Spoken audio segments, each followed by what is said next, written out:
हम लोग transferred malice इस सिद्धांत पर बात कर रहे हैं, आंतरिक विद्वेष का सिद्धांत, जो कि पूर्व में सेक्शन 301 और वर्तमान में सेक्शन 102 इसमें दिया गया था। और इसमें कहा गया था कि अगर आपने किसी एक व्यक्ति की मृत्यु कारित करनी चाहिए थी और दूसरे की मृत्यु कारित हो गई, तो चूंकि आपने जिसकी मृत्यु कारित करनी चाहिए थी वो एक मानव प्राणी था और आप कानून से किसी विशेष मानव प्राणी की मृत्यु इसे कारित करने के लिए प्रतिशत या रोके नहीं गए, आप मानव प्राणी की मृत्यु, वो कोई भी हो, उसकी मृत्यु करने से रोके गए। और ऐसा धारा 100 के दृष्टांत का उससे स्पष्ट दिखाई देता है कि अगर आप साक्ष्य मृत्यु कारित करना चाहते हैं तो आपके कार्य से मृत्यु किसकी होगी, इट इज इमैटेरियल, इसका कोई महत्व नहीं,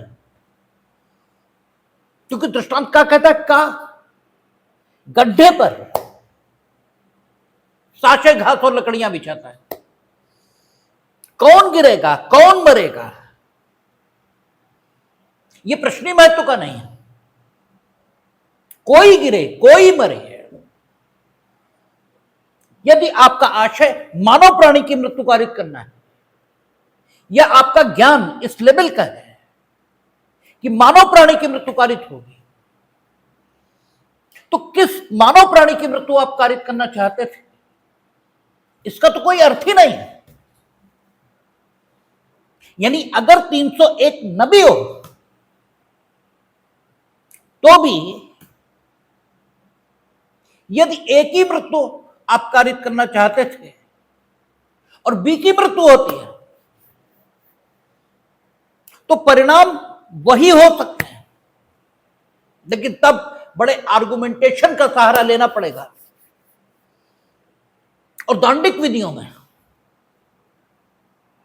इतने आर्गुमेंटेशन का सहारा लिया जाना अनुज्ञेय या अलाउड नहीं होता है।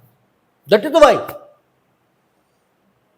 इस ट्रांसफर्ड मैलिस को दंडनीय बनाया, कहां, 302 में, और दंड का सेक्शन वैसे भी देना जरूरी है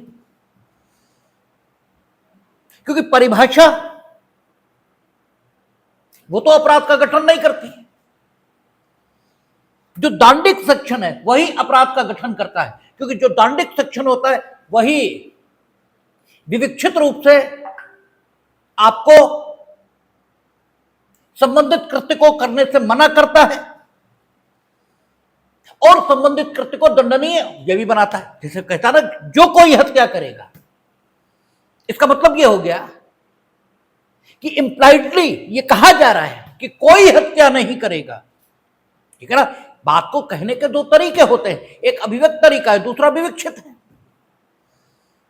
अभिव्यक्त तरीके में सीधे सीधे बात का जो अर्थ होता है वो शब्दों के माध्यम से प्रकट कर दिया जाता है। जो बात को कहने का विविक्षित तरीका है उसमें शब्द प्रयोग इस प्रकार का होता है कि उस शब्द प्रयोग का जब आप अर्थान्वयन करेंगे तो जो अर्थ निकलेगा वो एक निश्चित प्रकार का होगा। तो अगर कोई कहता है कि जो कोई हत्या करेगा उसे अमुक दंड से दंडित किया जाएगा, इसका मतलब यह हो गया कि अमुक दंड से दंडित करने की बात इसीलिए कही गई है ताकि कोई हत्या न करे। इसका मतलब विविक्षित रूप से दंड के सेक्शन में न सिर्फ कार्य करने से रोका जाता है बल्कि उसके लिए दंड की व्यवस्था यह भी की जाती है। और अपराध के रूप में हम उसी कृत्य की पहचान करते हैं जिसे कानून ने न सिर्फ करने से रोका हो कर्ता को, बल्कि उसके किए जाने की दशा में दंड का प्रावधान यह भी किया हो। और अपराध इसी के लिए सजा मिलेगी। तो 100 के दृष्टांत में भले ही लिखा रहे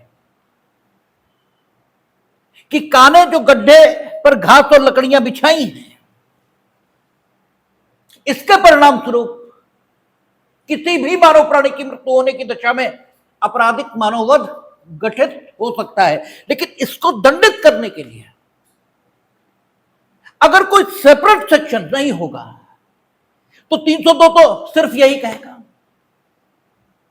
कि जो कोई साक्ष्य मानव मृत्यु कारित करता है, यानी 302 के या 102 के, जो 102 बोल रहे हैं, 302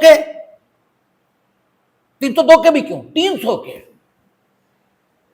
और 101 के जो 4 खंड हैं,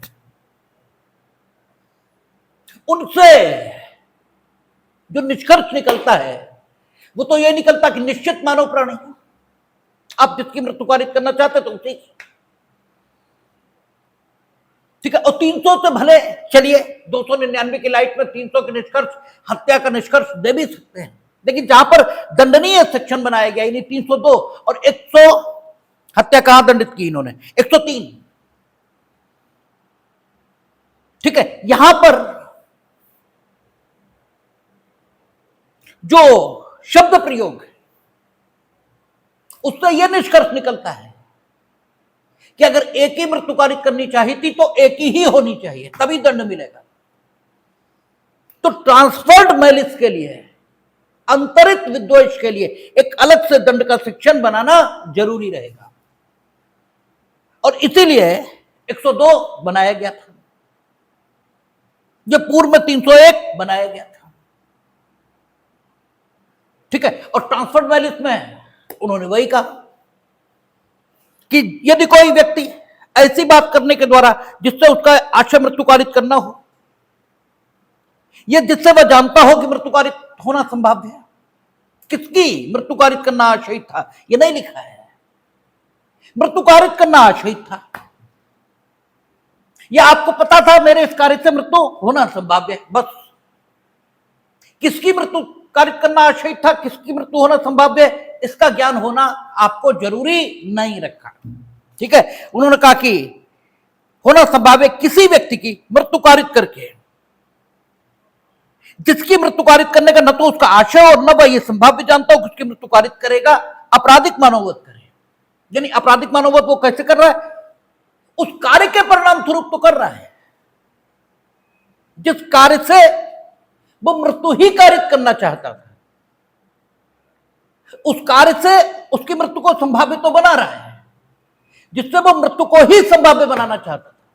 लेकिन इनफैक्ट जिसकी मृत्यु को उसने संभव बनाया है, या इनफैक्ट जिसकी मृत्यु उसके कार्य से हुई है, इसकी मृत्यु को न तो वो संभाव्य बनाना चाहता था और न इसकी मृत्यु कारित करना उसका आशय था। लेकिन यह तय है कि उस कार्य से वो करना मृत्यु ही चाहता था, या उस कार्य के परिणाम स्वरूप मृत्यु होगी यह उसे मालूम था। हाँ, यह ठीक है कि इसकी जिसकी हो गई, इसकी ना तो कारित करना चाहता था और ना इसकी होना संभाव्य जानता था, यह सही है। लेकिन मृत्यु कारित करना चाहता था, और मृत्यु भी ऐसी जो आपराधिक मानववध की कोटि की है, और आपराधिक मानववध 3 श्रेणियों का है, ठीक है। तो अगर उसकी मृत्यु हुई होती जिसकी इसने कारित करनी चाहिए थी, तो जिस श्रेणी का आपराधिक मानववध होता उसी श्रेणी का आपराधिक मानववध ये मान लिया जाएगा। तो इस तरह देखें तो 301 या वर्तमान में 102 ये भी परिभाषा खंड जैसी ही बात कर रही है, ये भी दंडित सेक्शन की बात नहीं कर रही, ये भी दंड की बात नहीं कर रही, बल्कि यही कह रही आपराधिक मानववध करे तो अपराधी द्वारा किया गया आपराधिक मानववध उसी भांति का होगा जिस भांति का वह होता। यदि वह उस व्यक्ति की मृत्यु कारित करता जिसकी मृत्यु कारित करना उसके द्वारा आशय था, या वह जानता था कि उसके द्वारा उसकी मृत्यु कारित होना संभाव्य है, उसी कोटि का। यानी यह सेक्शन भी डेफिनेशन क्लास इसी को प्रस्तुत कर रहा है, दंड की बात यहां नहीं है, उसने कहा उसी कोटि का, उस कोटि के आपराधिक मानववध का अर्थ है कि 3 प्रकार के मानववध में से जिस भी प्रकार का मानववध उसका होता, जिसकी मृत्यु ये कारित करना चाहता था, ये जिसकी मृत्यु की संभावना का ज्ञान इसे था, उसकी मृत्यु अगर हुई होती तो जिस श्रेणी का आपराधिक मानववध होता उसी श्रेणी का आपराधिक मानववध अब भी माना जाएगा, क्योंकि अंततः इसने मानव मृत्यु ही घटित की। अगर जिसकी मृत्यु हो गई, इसकी मृत्यु को प्रथम श्रेणी का आपराधिक मानववध, अगर हत्या इस श्रेणी में रखा जा सकता है, तो 103 पार्ट 1 या अब तो 103 पार्ट 2 भी आ गया। पहले 302 में 103 पार्ट 2 जो लिखा, ठीक है, लिखकर बनाया गया है, या 103 पार्ट 2 में जो लिखा है वो पहले 302 में नहीं था। 103 पार्ट 2 नया आया है। तो अगर प्रथम श्रेणी का आपराधिक मानववध वो हो सकता है जो कि इसके द्वारा आश्रित व्यक्ति की मृत्यु होने की दशा में हुआ होता, तो 103 पार्ट 1, 103 पार्ट 2 जो लागू हो रहा हो। और अगर स्थिति 104 या 105 में पहुंच रही तो उस श्रेणी का आपराधिक मानववध, ठीक है ना, जिस श्रेणी का आपराधिक मानववध इसके द्वारा आश्रित व्यक्ति की मृत्यु होने की दशा में हुआ होता, उसी श्रेणी का आपराधिक मानववध यहां माना जाएगा। इसमें कोई ऐसी बात नहीं है जिसे समझने में कठिनाई हो। इसी को अंतरित विद्वेष का सिद्धांत या ट्रांसफर्ड मैलिस कहते हैं, क्योंकि इसमें मैलिस का या दुराशय का ट्रांसफर ये दिखाई दे रहा है। जिसकी मृत्यु कारित करना चाहते थे, नहीं हुई, किसी अन्य के हो गए, लेकिन मृत्यु कारित करना चाहते थे, इसे दुर्घटना नहीं कह सकते, क्योंकि दुर्घटना में परिणाम अनाशयित होता है। आप मृत्यु कारित करना नहीं चाहते थे किंतु हो गई, आप सिर्फ चोट पहुंचाना चाहते थे, मृत्यु हो गई। और वो चोट भी खुद में ऐसी नहीं जो प्रकृति के सामान्य अनुक्रम में मृत्यु कारित करने के लिए पर्याप्त हो, या फिर जिसको आपने चोट पहुंचाई उसके शरीर की कोई ऐसी दशा आपको ज्ञात नहीं थी, और जो चोट आपने पहुंचाई वो प्रकृति के सामान्य अनुक्रम में मृत्यु कारित करने के लिए पर्याप्त ही नहीं है। काम आपने मृत्यु कारित करने के आशय से नहीं किया, मृत्यु हो गई है, ठीक है, इस दशा में, और आपने मृत्यु कारित करने के लिए ही काम किया। यह मृत्यु की संभावना को ज्ञात होते हुए उस काम को किया। इन दोनों बातों में बड़ा अंतर है। पहली दशा में जब आपको न तो मृत्यु की संभावना ज्ञात है और न मृत्यु कारित करने का आशय है, यद्यपि मृत्यु का परिणाम दुर्घटना में सामने है। कुल्हाड़ी थे, काम कर रहे थे, कुल्हाड़ी का फल उछला, किसी को लगा और मर गए। हमने किसी को चोट पहुंचाई, चोट पहुंचाने के लिहाज से पहुंचाई या अपमानित करने के लिहाज से पहुंचाई, और वो चोट कतई ऐसी नहीं है कि किसी की मृत्यु हो जाए, लेकिन जिसे पहुंचाई उसके शरीर में कोई ऐसी दिक्कत थी जो कि हमें ज्ञात नहीं थी, और उसकी मृत्यु हो गई, स्थिति डिफर है। और हमने मृत्यु कारित करने के लिए ही चोट पहुंचाई, अब बात गलत हो, अलग हो गई। तो जहां ट्रांसफर्ड मैलिस को हम लागू कर, वहां दूसरे व्यक्ति की मृत्यु को दुर्घटना नहीं कह सकते, और उसे दुर्घटना इसीलिए नहीं कह सकते क्योंकि दुर्घटना कहां है। आप मृत्यु कारित करना चाहते थे, मृत्यु हुई, आपको मृत्यु की संभाव्यता ज्ञात थी, मृत्यु हुई, आपने जानबूझकर यह काम किया, यह अलग बात है कि आप एक ही मृत्यु पारित करना चाहते थे, हुई भी की। तो आपराधिक मानववध की डेफिनेशन में ये कहां पर लिखा है कि यदि आप एक ही मृत्यु पारित करना चाहते हैं तो जब एक ही मृत्यु होगी तभी आपराधिक मानववध होगा? ये कहां पे लिखा है? ये तो कहीं लिखा नहीं। वहां तो सिर्फ इतना ही लिखा है कि आप मृत्यु पारित करना चाहते थे, मृत्यु हुई।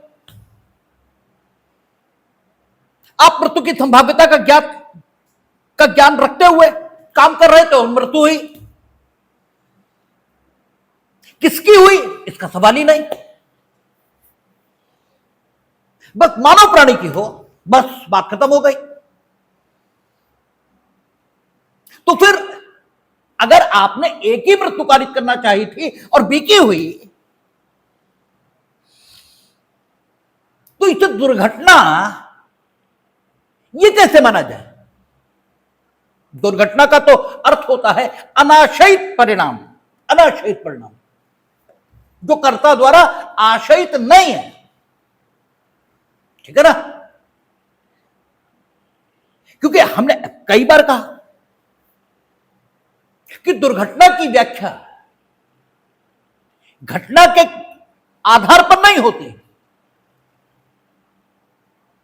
जो दुर्घटना की व्याख्या है वो तो कर्ता की जो इच्छा है उसके आधार पर होती है। अगर कर्ता की इच्छा के अनुरूप परिणाम आए तो यह घटना है, और कर्ता की इच्छा के विपरीत आए तो यह दुर्घटना है।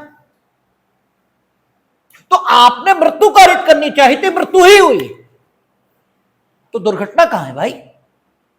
इसे दुर्घटना तो नहीं कह सकते। आप एक ही मृत्यु कारित करना चाहते थे, बी के मृत्यु कारित करना चाहते थे, सी के। इसका मतलब ही क्या है? आपराधिक मानववध को निश्चित करने की दृष्टि थे, ठीक है ना? क्योंकि आपराधिक मानववध तो मानव की मृत्यु पर गठित होगा, साक्ष्य मृत्यु करने पर, यह जानबूझकर मृत्यु कारित करने पर वो तो हुआ है। तो इसलिए एक ही मृत्यु या बी की मृत्यु या सी की मृत्यु, इससे तो कोई अंतर नहीं पड़ता। लेकिन इसे कानून की किताब में सिद्धांत के रूप में लिखना जरूरी होगा, क्योंकि आपराधिक विधि का अर्थान्वयन कठोर होता है। इसलिए अंतरित विद्वेष के सिद्धांत को 301 या 102 इसमें मान्यता दी गई है और कहा गया कि जिसकी मृत्यु हो गई उसके बारे में हम इसी प्रकार से मानेंगे, मानो आपने उसी की मृत्यु और उसी प्रकार की मृत्यु कारित की है जिस प्रकार की मृत्यु हुई होती, अर्थात जिस प्रकार का आपराधिक मानववध हुआ होता यदि आपके द्वारा आश्रित व्यक्ति की ही मृत्यु हो गई होती। तो इसे ध्यान में ले लेने में कोई दिक्कत नहीं है। ये ट्रांसफर्ड मैलिस का सिद्धांत है। अब आपराधिक मानववध, हत्या, अंतरित विद्वेष। आपराधिक मानववध भी दो प्रकार से, एक साक्ष्य क्षति के माध्यम से या साक्ष्य कार्य के माध्यम से, और तीसरा ज्ञानपूर्वक ऐसा कार्य करने के माध्यम से जिससे मानव मृत्यु संभाव्य है। ये इतने प्रकार के आपराधिक मानववध हमारे समक्ष आ गए। तो अगर गंभीरतम श्रेणी का आपराधिक मानववध है, यानी उसे जिसे हत्या कहा जाए, तो आपको सर्वाधिक दंड मिलेगा, और वो पहले 302 इसमें प्रावधानित था। अब 103 सब सेक्शन 1 इसमें प्रावधानित हुआ। क्या कहा उसने? जो कोई हत्या करेगा वह मृत्यु या आजीवन कारावास इससे दंडित किया जाएगा और जुर्माने के लिए भी दायी होगा। और जुर्माने के लिए भी दायी होगा मीनिंग देयर बाय ऑप्शनल नहीं है, ऑप्शनल नहीं है। यह नहीं लिखा है कि आजीवन कारावास या मृत्युदंड या जुर्माना या दोनों, ऐसे कोई शब्द प्रयोग नहीं है। मैंडेटरी है। इसका मतलब 2 प्रकार का दंड ये तो कम से कम मिलेगा ही हत्या की दशा में, आजीवन कारावास और जुर्माना या मृत्युदंड और जुर्माना। या शब्द का प्रयोग नहीं है, आइदर इट और दैट नहीं, ठीक है, दिस एंड दैट ऐसी स्थिति है। लेकिन या शब्द का प्रयोग किया है कि या तो मृत्युदंड या आजीवन कारावास। तो किन मामलों में मृत्युदंड दिया जाए और किन मामलों में आजीवन कारावास, इसका कोई क्राइटेरिया यहां पर नहीं दिया है। इसका मतलब यह विवेक की शक्ति प्रदान करता है विचार न्यायालय को, ठीक है। और अगर यह विचारण न्यायालय को छोड़कर किसी अन्य प्राधिकारी को शक्ति दी गई होती तो संभवतः ये शून्य भी हो सकती थी, क्योंकि अनुच्छेद 14 मनमानेपन के विरोध में है और जो कुछ संविधान के फंडामेंटल राइट्स के विरोध में है वो सब शून्य है। लेकिन हम लोग अनुच्छेद 14 को खूब पढ़े हैं, अनुच्छेद 21 भी पढ़ा है। वहां उन्होंने कहा कि राइट टू डिस्क्रिशन, विवेक का अधिकार जहां भी दिया गया है वहां संबंधित प्रावधान शून्य ही होगा, ऐसा कोई अर्थान्वयन नहीं लिया जाएगा। अगर विवेक का अधिकार पर्याप्त सुरक्षाओं के अधीन किसी प्राधिकारी को दिया गया है तो फिर वो शून्य नहीं भी होगा। और चूंकि यहां पर जो अधिकार दिया वो किसे, विचार न्यायालय को दिया, और आवश्यक तौर पर प्रक्रिया विधि यानी सीआरपीसी उसमें मृत्युदंड की दशा में संदर्भ उच्च न्यायालय को पुष्टि हेतु भेजे जाने की व्यवस्था की गई। और वहां यह भी लिखा है कि अगर मृत्युदंड की दशा में संदर्भ जाता है तो क्या होगा, उसे अपील की भांति सुना जाएगा। भले ही जिसे मृत्युदंड मिला है उसकी ओर से कोई अपील ना हो, और इसके अतिरिक्त भी जो कॉन्स्टिट्यूशनल अपील्स हैं उनमें भी मृत्युदंड की दशा में विशेष सावधानी बरती गई। इसलिए नहीं कहा जा सकता कि यहां जो विवेक का अधिकार दिया है उसको दुरुपयोग की कोई संभावना है। इसके बाद भी हम लोगों ने अनुच्छेद 21 में मृत्युदंड की कॉन्स्टिट्यूशनलिटी इस पर बात की थी और यह देखा कि स्वयं माननीय उच्चतम न्यायालय ने ऐसे मार्गदर्शक सिद्धांत निर्धारित किए जिनके आधार पर मृत्युदंड का निर्णय किया जाता है। और क्या कहा है, विरल से विरलतम मामला उसमें ही मृत्युदंड मिलना चाहिए, और अगर उसमें भी मृत्युदंड मिला तो भी आगे संदर्भ जाएगा, रिविजनल कोर्ट, अपीलेट कोर्ट तक मामला जाना ही जाना है, उसे रोका ही नहीं जा सकता। भले कोई अपील ना हो तो भी जाएगा, क्योंकि संदर्भ पुष्टि है तो जाएगा ही जाएगा।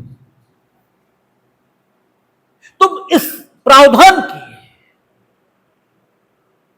या इस प्रावधान का दुरुपयोग होने की जो संभावना है वो लगभग नहीं है। उन्होंने कहा विरल से विरलतम, यानी जो विरले मामलों में भी विरलतम है उसमें ही मृत्युदंड। और विरल से विरलतम कौन सा मानेंगे, वचन सिंह बनाम पंजाब राज्य उसका जिक्र हुआ था कि किस हथियार से मारा गया, किसको मारा गया, किस टाइम मारा गया, किस ढंग से मारा गया, क्यों मारा गया, इन सारी बातों का ध्यान विरलतम मामले को निर्धारित करने में रखा जाएगा। और अगर मामला विरलतम पाया जाता है तो मृत्युदंड प्लस जुर्माना, और अगर विरलतम नहीं पाया जाता तो आजीवन कारावास और जुर्माना, यानी मिनिमम न्यूनतम आजीवन कारावास तो होना ही होना है यदि प्रथम श्रेणी का आपराधिक मानववध अर्थात हत्या पाया गया। और पिछली 302 वहीं पर खत्म हो जाती थी। लेकिन अब 103 सबसेक्शन 2 यह भी आया है, और 103 सबसेक्शन 2 समूहों की बात कर रहा है। इस समूह में मोर देन 1 पर्सन होंगे, एक से अधिक। क्या कहता है? नहीं, मोर देन 1 नहीं, 5, मिनिमम 5 और मोर देन 5। कहता है जब 5 या 5 से अधिक व्यक्तियों का कोई समूह मिलकर, ठीक है, यानी यहां उसकी बात की है जिसे अनलॉफुल असेंबली कहा जाता था पिछली आईपीसी में और वर्तमान में भी। अभी अनलॉफुल असेंबली पर हम पहुंचे नहीं है, ठीक है, जिसे विधि विरुद्ध जमाव कहा जाता है। अभी विधि विरुद्ध जमाव पर जब पहुंचेंगे तब देखेंगे 5 व्यक्तियों का ऐसा जमाव जिनका सामान्य उद्देश्य, ठीक है, उस प्रकार का है जैसा विधि विरुद्ध जमाव को गठित करने के लिए जरूरी बताया गया है, ठीक है। तो उस जमाव को या उस 5 या 5 से अधिक व्यक्तियों के जमाव को विधि विरुद्ध जमाव कहा जाता है। यह कहना गलत है कि प्रत्येक 5 या 5 से अधिक व्यक्तियों का जमाव विधि विरुद्ध होता है, नहीं, यह गलत। 5 या 5 से अधिक व्यक्तियों का ऐसा जमाव जिनका उद्देश्य वो है जो विधि विरुद्ध जमाव के उद्देश्य के तौर पर स्टैट्यूट बुक में निर्धारित किया गया है, उसे विधि विरुद्ध जमाव कहते हैं। वहां यह भी लिखा था कि यदि 5 या 5 से अधिक व्यक्तियों का कोई समूह किसी अपराध को करने के लिए संगठित हुआ है तो उसे भी विधि विरुद्ध जमाव कहेंगे। अपराध भी विभिन्न कारणों से किया जाता है। अब अपराध की भी कारणों के आधार पर गंभीरता का आकलन किया जा सकता है। अपराध का वर्गीकरण कारणों के आधार पर भी किया जा सकता है। और अपराध के लिए जब दंडित करते हैं तो दंडित करते समय जो दंड देने वाला प्राधिकारी है उसके लिए यह बड़ा महत्व का विषय होता है कि किसी ने अपराध क्यों किया, क्योंकि अपराधों के किए जाने में भी मिनिमम और मैक्सिमम दंड की व्यवस्था रहती है। तो अगर आप किसी व्यक्ति को दंडित करना चाहते हैं तो उसने अपराध क्यों किया, इसका महत्वपूर्ण रोल होता है। आपने चोरी की, खाद्य पदार्थ है, और वो भी तब जब आप 5 दिन से भूखे थे। आपने चोरी की स्मैक पीने के लिए, ठीक है, और आपने चोरी की सिर्फ ब्रांडेड कपड़े खरीदने के लिए, और आपने चोरी की सिर्फ दोस्तों को पार्टी देने के लिए और अपना उच्च आर्थिक स्तर किसी के समक्ष प्रदर्शित करने के लिए। तो जिसने भूख से बेहाल होकर चोरी की, जिसने स्मैक के लिए चोरी की, इन्हें तो हम तब भी विवश मान लेंगे। हालांकि जिसने स्मैक के लिए चोरी की उसे हम अधिक दंड देंगे इसके मुकाबले जिसने भूख के लिए चोरी की, लेकिन फिर भी स्मैक वाले को भी हम एक मिटिगेटिंग सर्कमस्टांस के अंतर्गत रख सकते हैं, क्योंकि वो भी ऐसी दशा में यद्यपि अपने ही कर्मों से पहुंचा है, लेकिन इस समय अब वो ऐसी दशा में जरूर है कि वहां उसका अपने कृत्यों पर कोई नियंत्रण नहीं है। तो इन व्यक्तियों द्वारा चोरी है और उस व्यक्ति द्वारा चोरी है जिसने अपना उच्च आर्थिक स्तर प्रदर्शित करने मात्र के लिए चोरी की है, या केवल पार्टी देने के लिए चोरी कर ली, इन दोनों के चोरी के कृत्य में, ठीक है, कारण के दृष्टिकोण से जबरदस्त फर्क है। और सबको एक ही दंड से दंडित कर देना ये न्याय के दृष्टिकोण से उचित नहीं होगा। तो कारणों के आधार पर भी डिफरेंस होना चाहिए। 5 या 5 से अधिक व्यक्तियों ने मिलकर हत्या का अपराध किया, कोई दिक्कत नहीं, किया होगा, ठीक है। अगर वो जमाव विधि विरुद्ध है तब तो सारे के सारे उसी दंड से दंडित होंगे। या फिर 5 या 5 से अधिक लोगों का समूह अपने सबके सामान्य आशय के अग्रसरण में काम कर रहा था, तो भी किसी ने कुछ भी किया हो, यदि जो कुछ किसी ने भी किया वो सब हत्या करने के लिए ही था, यद्यपि प्रत्येक ने हत्या नहीं की, लेकिन हत्या करने के लिए ही प्रत्येक ने कुछ ना कुछ किया, तो सबको 34 की सहायता से या वर्तमान में 3-5 की सहायता से हम दंडित करेंगे।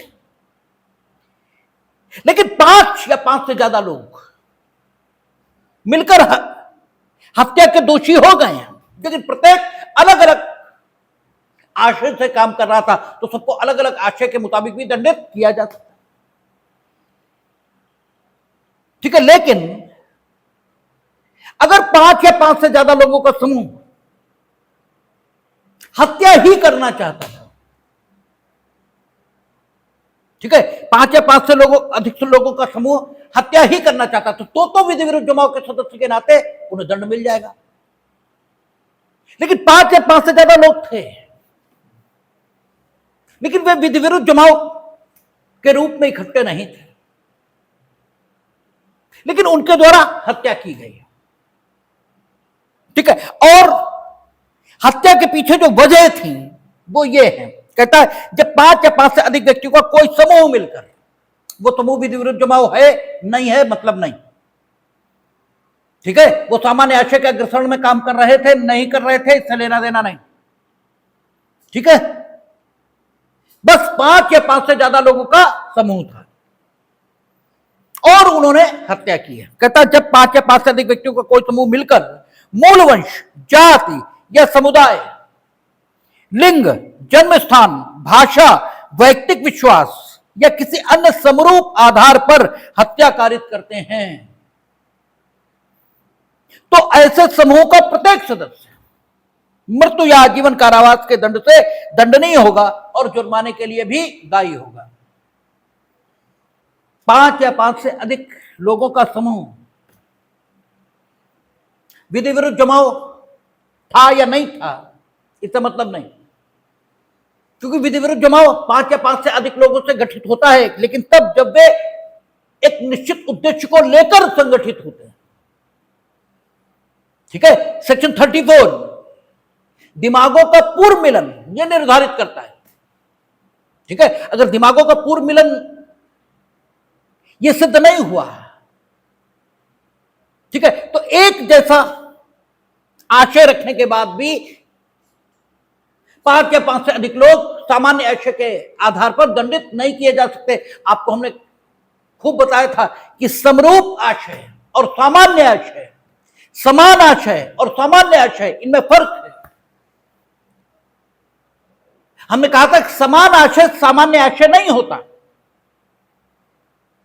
हम भी हत्या करना चाहते थे, बी भी हत्या करना चाहता था, सी भी हत्या करना चाहता था, डी भी हत्या करना चाहता था, लेकिन न हमने बी को बताया, न बी ने सी को बताया, न सी ने डी को बताया, किसी ने आपस में कोई चर्चा नहीं की थी। यद्यपि सब हत्या करना चाहते थे, तो हत्या का समान आशय उनके बीच मौजूद है, किंतु हत्या का सामान्य आशय उनके बीच मौजूद नहीं है। सामान्य आशय के लिए सबको सबके आशय की जानकारी होनी ही चाहिए, और जब सबको सबके आशय की जानकारी होती है तब आशय सामान्य कहा जाता है, अदरवाइज आशय समान कहा जाता है। तो सामान्य आशय था तो ठीक, और सामान्य आशय नहीं था तो ठीक। विधि विरुद्ध जमाव था तो ठीक, और विधि विरुद्ध जमाव नहीं था तो ठीक। ठीक है, बस इतना पर्याप्त है कि 5 या 5 से ज्यादा लोगों का समूह था। उन समूह का सामान्य आशय था तो बहुत बढ़िया बात, 3-5 भी आ गई, ठीक है, और अन्य सुसंगत धाराएं वो भी आ गई, 3-5 भी आ गए, 103 सबसेक्शन 2 भी आ गया, और 5 या 5 से ज्यादा लोगों का समूह था, किंतु सामान्य आशय इसका साक्ष्य नहीं आ रहा है। 5 या 5 से ज्यादा लोगों का समूह था किंतु विधि विरुद्ध जमाव का साक्ष्य नहीं आ रहा है, फिर भी 103 सबसेक्शन 2 कहेगा कि इसके बाद भी सबकी लायबिलिटी समान है। क्यों? क्योंकि आपने उन आधारों पर, उन कारणों से हत्या की है जो बहुत ही निंदित माने जाएंगे। आपने क्यों हत्या की? इसलिए क्योंकि जिसे आपने मारा, ठीक है, उसे इसलिए मार दिया क्योंकि वो एक विशेष वंश का था, या विशेष जाति का था, या विशेष समुदाय का था, ठीक है ना, वंश, जाति या समुदाय का था। वंश, जाति, समुदाय, लिंग, जन्म स्थान, भाषा, ये लगभग वही आधार हैं जो अनुच्छेद 15 में दिए गए हैं। केवल वैयक्तिक विश्वास और भाषा, ठीक है, भाषा शायद है 15(1) में, शायद है, याद नहीं पड़ रहा हूं, ठीक है, लेकिन लगभग वही स्थितियां हैं, ठीक है ना। आपने मूल वंश, जाति, लिंग, जन्म स्थान, भाषा, ये वैयक्तिक विश्वास कि हम भगवान मानते हैं नहीं मानते, सिर्फ वैयक्तिक विश्वास, इसी के कारण हत्या की है, ठीक है। और आप 5 या 5 से अधिक लोगों का समूह, तो सामान्य आशय का साक्ष्य आया नहीं आया मतलब नहीं, विधि विरुद्ध जमाव का साक्ष्य आया नहीं आया मतलब नहीं। आप 103 सबसेक्शन 2 की सहायता से सारे के सारे मृत्यु या आजीवन कारावास से दंडित होंगे, भले ही मृत्यु कारक घाव सबने न पहुंचाए हों, ठीक है ना, लेकिन 5 या 5 से अधिक लोगों के समूह के आप भाग थे, ये तय कर दिया गया, ठीक है ना। और आपने हत्या में भाग लिया, मीनिंग देयर बाय आपने कुछ ना कुछ जरूर किया है। और अगर 103 सबसेक्शन 2 न हो तो अगर आप 34 इस्टेब्लिश नहीं कर पाए, अगर आप ये विधि विरुद्ध जमाव को इस्टेब्लिश नहीं कर पाए, या अगर आप आपराधिक षड्यंत्र को इस्टेब्लिश नहीं कर पाए, तो फिर सब अपने अपने आशयों के मुताबिक दंडित होंगे, और फिर हो सकता है सबको मृत्युदंड या आजीवन कारावास न भी मिले। लेकिन 103 सबसेक्शन 2 इन ग्राउंड्स पर 5 या 5 से अधिक लोगों के द्वारा हत्या किए जाने की दशा में अब सारे लोगों के लिए, इन सबके साबित होने पर भी और इन सबके साबित हुए बिना भी, मृत्यु, आजीवन कारावास, ठीक है, और जुर्माना, इन्हें दंड के रूप में प्रावधानित कर। तो यह हुआ 103। 104 जो पहले 303 था, ठीक है, 303 को मिठू बनाम पंजाब राज्य में असंवैधानिक, अनकॉन्स्टिट्यूशनल घोषित किया था,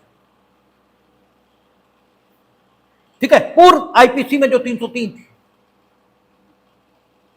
और उसे असंवैधानिक घोषित करने का जो कारण था,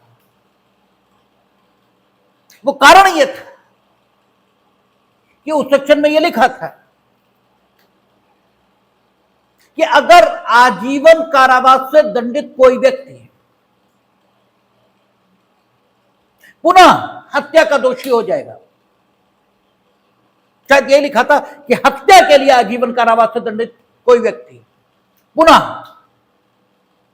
हत्या का दोषी हो जाएगा तो उसे मृत्युदंड दिया जाएगा, बिना उन परिस्थितियों का जिक्र किए या बिना न्यायालय को विवेक का अधिकार दिए। अब ये ठीक है कि एक व्यक्ति को हत्या के लिए आजीवन कारावास से दंडित किया जा चुका है और दोबारा उसने फिर हत्या कर दी और उसके लिए दोष सिद्ध हो गया, लेकिन उसने दोबारा जो हत्या की वो ऐसी परिस्थितियों में की है जिन परिस्थितियों में कोई भी हत्या ही कर देगा, कोई भी से मतलब हर कोई नहीं, क्योंकि गौतम बुद्ध, महावीर, राम, कृष्ण, इस श्रेणी के लोग तो किसी भी परिस्थिति में हत्या से बचेंगे ही, ठीक है। लेकिन सामान्य व्यक्ति हत्या ही कर देगा, और उसने उन परिस्थितियों में दोबारा हत्या कर दी तो आप उसे मृत्युदंड ही देंगे। ये कहां का न्याय हुआ? वो आजीवन कारावास से दोषित है, ठीक है, लेकिन उसके बच्चे को डकैत सामने सामने उसके पटक कर मार डालने वाले ही थे, और उसने उनमें से एक डकैत की हत्या कर दी, और वो दोषित हो गया उसके लिए, क्योंकि डकैत को भी मारने का हक, हालांकि राइट टू सेल्फ डिफेंस और वो सारी चीजें हैं, लेकिन केवल समझाने के लिए समझ लीजिए, ठीक है। चलिए, अन्य कोई परिस्थिति आ गई जिसमें राइट टू सेल्फ डिफेंस नहीं है और उसने हत्या कर दी, तो आप उसे आजीवन कारावास से दंडित, आप उसे मृत्युदंड से ही दंडित करें बिना उन परिस्थितियों का विश्लेषण किए। ये तो न्याय के किसी भी दृष्टिकोण से ठीक नहीं कहा जा सकता। इसीलिए मिठू बनाम पंजाब राज्य में है, आईपीसी की जो धारा 303 थी उसे असंवैधानिक घोषित किया था, लेकिन वो बात अब इतिहास की हो गई। हालांकि 303 आपकी किताबों में लिखी रहती थी, वो लिखी रहेगी भी, क्योंकि किताब से किसी धारा को हटाना ये लेजिस्लेचर का काम है। कोर्ट सिर्फ इतना ही कर सकता है कि वो ये बता सकता है कि कानून का अमुक प्रावधान ये संविधान के अमुक प्रावधान के विपरीत है, बस, और इसलिए लागू नहीं होगा। तो 303 आपकी किताबों में लिखी जरूर रहती थी, लेकिन 303 का कोई प्रवर्तन, 303 का लागू होना ये नहीं था। और अब जब आमूलचूल परिवर्तन यानी होल सेल में अमेंडमेंट किए गए तो 104 कहता आजीवन सिद्ध दोष द्वारा हत्या के लिए दंड, जो कोई आजीवन कारावास के दंडादेश के अधीन होते हुए हत्या करेगा वह मृत्यु या आजीवन कारावास। अब वो डिस्क्रिप्शन जिसके न होने की वजह से पूर्व में 303 असंवैधानिक घोषित हुई थी, अब वो डिस्क्रिप्शन ले आए, इससे मामला संवैधानिक हो गया। मृत्यु या आजीवन कारावास से जो व्यक्ति के शेष प्राकृत जीवन काल के लिए होगा उसे दंडित किया जाएगा, ठीक है। बस थोड़ा सा डिफरेंस ये जरूर पैदा कर दिया कि आप आजीवन कारावास के लिए सिद्ध दोष दंडित हैं और फिर आपने हत्या कर दी, तो एक तो डिस्क्रिप्शन आ गया कि आप मृत्यु या आजीवन कारावास, क्योंकि परिस्थितियां ऐसी हो सकती हैं जिनमें आपके द्वारा हत्या किया जाना पुनः कुछ हद तक न्याय संगत भी कहा जा सके, ऐसी परिस्थितियां हो सकती हैं। लेकिन अगर हम कुछ भी अंतर न करें और सीधे ये लिख दें कि मृत्यु या आजीवन कारावास, तो फिर 103 से फर्क क्या हुआ 104 का? भाई वहां भी वही रहा और यहां भी वही रहा, तो इस सेक्शन के अलग होने का मतलब क्या रहा? और यह व्यक्ति जो कि 103 में दंडित होने वाले व्यक्ति की तुलना में कुछ ज्यादा अपराधी है, इसे अपनी आपराधिकता के अनुपात में कौन सा अधिक दंड मिला और कम दंड मिलना यह भी अन्याय है, और अधिक दंड मिलना यह भी अन्याय है। तो अगर देखें तो इस व्यक्ति को कम दंड मिला, और अगर इसके सापेक्ष उस व्यक्ति को देखें जिसे 103 में दंडित किया तो उसे अधिक दंड मिला, ठीक है। और दोनों तरीके से अन्याय ही हो रहा है, इसलिए 104 में उन्होंने लिखा कि यह ठीक है कि आजीवन कारावास से सिद्ध दोष है, और उसने दोबारा हत्या कर दी तो उसे मृत्यु या आजीवन कारावास देने का हक कोर्ट को होगा। लेकिन जब इस व्यक्ति को आजीवन कारावास मिलेगा तो इसके संपूर्ण शेष प्राकृत जीवन का आजीवन कारावास में माना जाएगा। इसका मतलब यह निकला कि पूर्व की सीआरपीसी में जो धारा 433 के अंतर्गत समुचित सरकार को शक्तियां दी गई थी, जो अब मेरे ख्याल से 529 के आसपास कहीं पर हैं, ठीक है ना, 529 तो नहीं होगी क्योंकि 531 तो टोटल धाराएं ही हैं, ठीक है, लेकिन 500 के बाद कहीं पर होगा, ठीक है। 433 सीआरपीसी, उसका जो करस्पॉन्डिंग सेक्शन बीएनएसएस में है, उसमें जो समुचित सरकार की शक्तियां थी, आजीवन कारावास से सिद्ध दोषबंदी के संदर्भ में, कि आजीवन कारावास का सिद्ध दोषबंदी अगर 14 वर्ष कारावास में रह लेगा तो उसे समुचित सरकार, ठीक है, छोड़ सकेगी। ये शक्तियां इसके संबंध में निलंबित रहेंगी, लेकिन इसके कारण से राष्ट्रपति या राज्यपाल, ठीक है, क्षमादान की जो शक्तियां हैं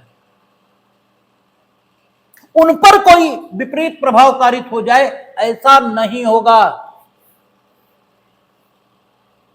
ठीक है, क्योंकि राष्ट्रपति या राज्यपाल को जो क्षमादान की शक्तियां प्राप्त है वे कहां से प्राप्त है? संविधान के प्रावधानों से, और संविधान के प्रावधानों से जो शक्तियां किसी को प्राप्त हो रही हैं, उन शक्तियों को इन सामान्य विधियों के माध्यम से न तो घटाया जा सकता है और न बढ़ाया जा सकता है। तो इस तरह आप देखेंगे कि 104 में जिस व्यक्ति का जिक्र हुआ, उसके संबंध में विवेक का अधिकार देकर एक और जहां विधायिका ने इसे असंवैधानिक होने से बचा दिया, वहीं दूसरी ओर आजीवन कारावास को शेष प्राकृत जीवन का कारावास घोषित करके इस सेक्शन के अंतर्गत दंडित हुए व्यक्ति को उस व्यक्ति से अलग भी कर दिया जो 103 में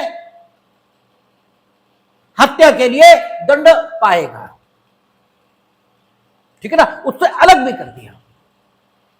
तो इस तरह 104 303 के रिफॉर्म्ड वर्जन के रूप में, ठीक है, हमारे सामने स्टैट्यूट बुक में, और 105 ये वो सेक्शन है जो पूर्व में 304 हुआ करता था, और हम लोगों ने बात की थी कि 304 दो पार्ट्स में माना जाता था। पहला हालांकि था नहीं दो पार्ट में, दो पैराग्राफों में जरूर था। तो जो पहला पैराग्राफ था उसे हम 304 पार्ट 1 कह देते थे, और जो दूसरा पैराग्राफ था उसे हम 304 पार्ट 2 कह देते थे। और पहला पैराग्राफ उस दशा में लागू होता था जब आपराधिक मानववध प्रथम श्रेणी का नहीं होता था, अर्थात वो हत्या नहीं होता था, किंतु उस आपराधिक मानववध को साक्ष्य कार्य के माध्यम से या साक्ष्य क्षति के माध्यम से या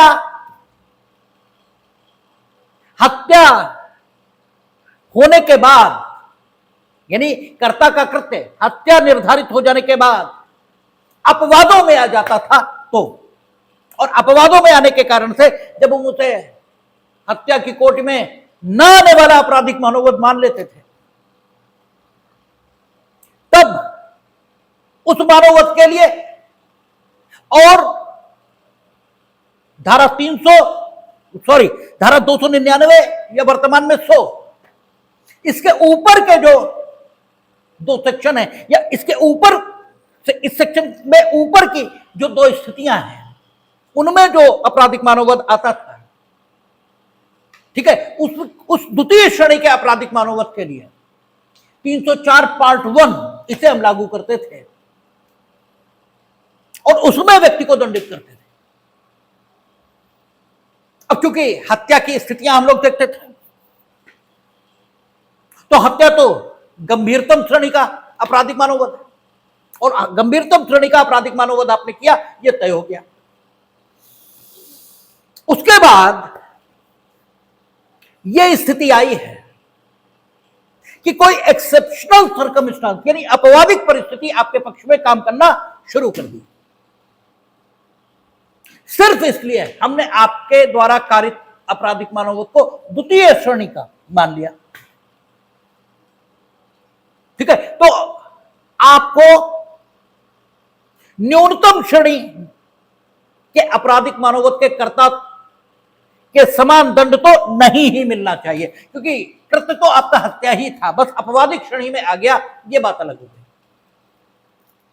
और अगर आपने साक्ष्य कृत्य के माध्यम से या आशय पूर्वक क्षति पहुंचाकर किसी की मृत्यु कारित की, तो भी आप अच्छे आदमी तो नहीं है, क्योंकि आप साक्ष्य ऐसा काम कर रहे हो जिसमें आपका आशय मृत्यु कारित करना ही है, तो आप हो तो बेहद बदतमीज आदमी। या फिर आप खूब जानते हो कि मेरे इस काम से मृत्यु ही होगी, और फिर भी, ठीक है, खूब जानते हो मीनिंग देर भाई, आप ऐसी क्षति कारित कर रहे हो जिससे मृत्यु होना संभाव्य है, तो आपकी जो अपराधिकता है, आपकी जो कल्पेबिलिटी है, वो लगभग उसी श्रेणी की है जिसमें आपका कृत्य हत्या होने के बाद हत्या होने के बाद अपवादिक परिस्थितियों में आ गया है। यानी वो करता है जिसने हत्या की, किंतु उसका कृत्य अपवादिक परिस्थितियों में आ गया, इसकी अपराधिकता, इसकी कल्पेबिलिटी।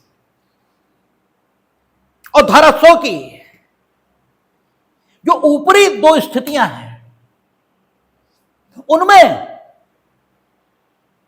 जिस कर्ता का कृत्य आ गया है, इस कर्ता की कल्पेबिलिटी लगभग समान है। इसलिए जब अपवादिक दशाओं में आ जाने के कारण किसी व्यक्ति का कृत्य हत्या की कोटि में न आने वाला आपराधिक मनोवध बन जाता था, या किसी कर्ता का कृत्य साक्ष्य मृत्यु कारित करने के कारण, यह साक्ष्य ऐसी क्षति कारित करने के कारण जिससे मृत्यु संभाव्य है, धारा 100 की या धारा 299 की ऊपरी दो स्थितियों में आता था। इन दोनों कर्ताओं को हम द्वितीय श्रेणी के आपराधिक मानववध का दोषी मानते थे,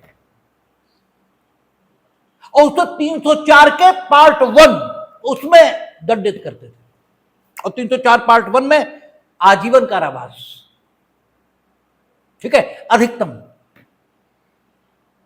और न्यूनतम 10 साल का कारावास यह दिया जा सकता था, साथ में जुर्माना।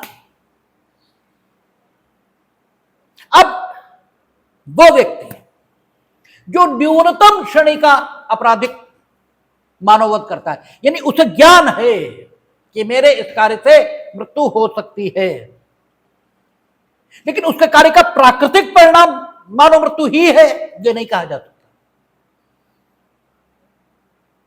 ठीक है, इस व्यक्ति में और जिसमें इस स्तर का ज्ञान निवास कर रहा है कि उसके कार्य का स्वाभाविक परिणाम मानव मृत्यु ही, वो तो बात हत्या में चली गई, लेकिन यह व्यक्ति जो बचा जिसमें हत्या गठित करने वाले ज्ञान के समान ज्ञान ये तो निवास नहीं कर रहा, लेकिन यह भी नहीं कहा जा सकता कि इसे अपने कार्य के स्वाभाविक परिणाम पता नहीं है। अपने कार्य के स्वाभाविक नहीं, अपने कार्य के परिणाम, इसके बारे में जानकारी रही।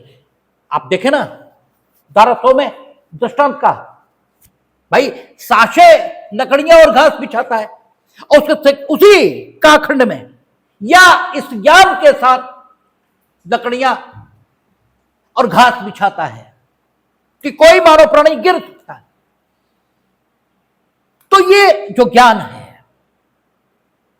ये अपराधिकता तो उत्पन्न कर रहा है, ठीक है, व्यक्ति में। अगर किसी मानव प्राणी की गिरकर मृत्यु होती है, उस दशा में अपराधिकता ये तो पैदा हो रही है, कल्पेबिलिटी ये तो आ रही है, लेकिन ये कल्पेबिलिटी उस लेवल की नहीं है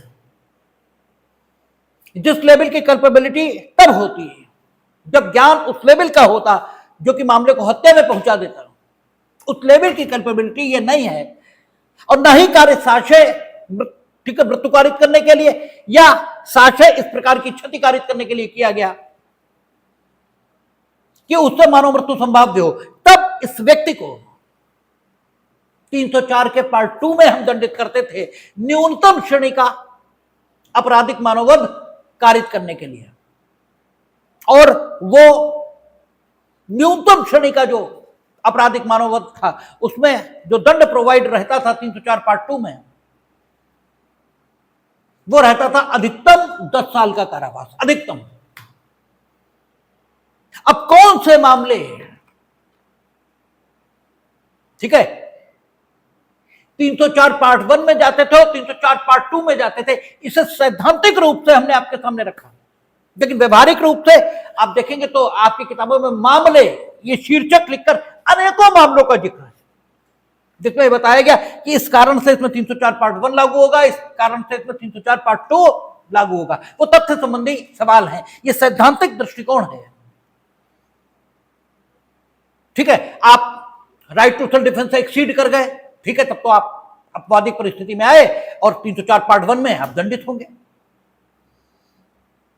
ठीक है, तो सैद्धांतिक उसकी पृष्ठभूमि हमने आपके सामने रखी। बाकी आप मामले अपनी किताबों में देखेंगे तो आपको अनेकों मिलेंगे जिसमें वो बताएंगे कि कैसे कैसे ये सिद्धांत काम करता है। ठीक है, और लगभग 304 की वही स्थिति 105 में रखी गई। देखें 105 कहता है हत्या की कोर्ट में न आने वाले आपराधिक मानववध के लिए दंड। इस मार्जिनल नोट के आधार पर दोनों प्रकार के आपराधिक मानववध जो धारा 100 में परिभाषित है और जो अपवादों के प्रभाव से हत्या की कोर्ट में न आने वाले आपराधिक मानववध समझ लिए गए। क्योंकि हमने जब शुरुआत में चर्चा की थी तो हमने कहा सबसे पहले आप देखेंगे आपराधिक मानववध हुआ, फिर देखेंगे कि क्या यह हत्या की कोर्ट में गया, और हत्या की कोर्ट में गया ये देखने के लिए आप क्या करेंगे, देखेंगे कि हत्या की जो 4 स्थितियां हैं उनमें तो नहीं आ गया।